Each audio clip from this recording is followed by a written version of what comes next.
Listen, if you're in your 20s, this video might just change your entire financial future.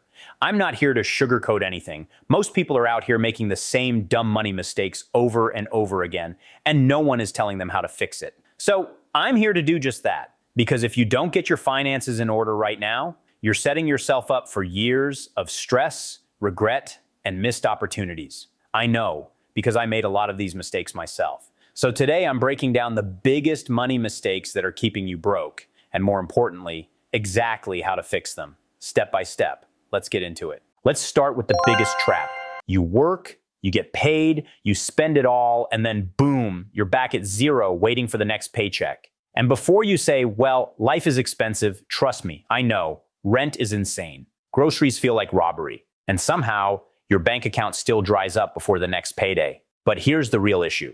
You're spending everything you make because you don't have a system in place. I used to tell myself, I'll start saving when I make more money. That never happens. When your income increases, your spending increases right along with it. So the first step would be paying yourself first. If you take home $2,500 a month, at least 10% of that, so $250, needs to go straight to savings. Not later, not next month. The second you get paid. The next thing you got to do is automate it. Log into your banking app and set up an auto transfer so that $250 moves straight into savings the moment your paycheck hits. The last thing is tracking where your money is actually going. Log every expense for 30 days. I guarantee you'll find at least $100 to $200 in spending you can cut back. Use apps like Mint, or you need a budget to make it easy. Let's say you're spending $180 a month on takeout. Cut that in half, and you just freed up $90 for savings or investing. That's over $1,000 a year with just one small change. If you can't pay it off in full every month, do not swipe it. The next thing you want to do is keep your utilization low. Use less than 30% of your available credit. If your limit is $1,000, never carry more than $300 on your card. The last step is using credit to your advantage. If you pay off your balance in full, credit cards can actually make you money through cashback rewards and higher credit scores, which means lower interest rates on future loans. If you're spending $200 on your credit card each month and carrying a balance, that interest could cost you over $500 a year. Imagine throwing $500 in the trash, because that's exactly what bad credit habits do. This one is huge. If you wait until you're 30 or 40 to start investing, you're literally losing out on hundreds of thousands of dollars. If you invest $200 a month at age 20, by retirement, you could have over $700,000. If you wait until you're 30, now you need to invest double that amount just to catch up. The first step would be starting now, even if it's just $50 a month. Use apps like Robinhood, Webull, or Vanguard to get started today. The next thing you got to do is automate your investments.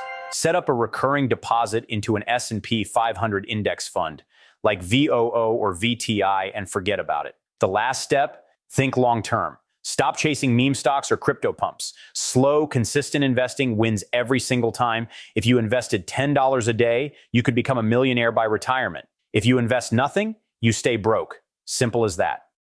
Ever notice how when people get a raise, they start spending more immediately? That's called lifestyle inflation, and it keeps you stuck in the same financial rut, just with nicer stuff. The first step would be treating raises like they don't exist for a while. If you get a $300 a month raise, invest $200 and spend $100 guilt-free. The next thing is keeping your expenses flat. If you're living comfortably on $2,500 a month, don't suddenly start spending $3,000 just because you can. If you save just 50% of every raise, you'd have tens of thousands saved by your 30s, while everyone else is still living paycheck to paycheck.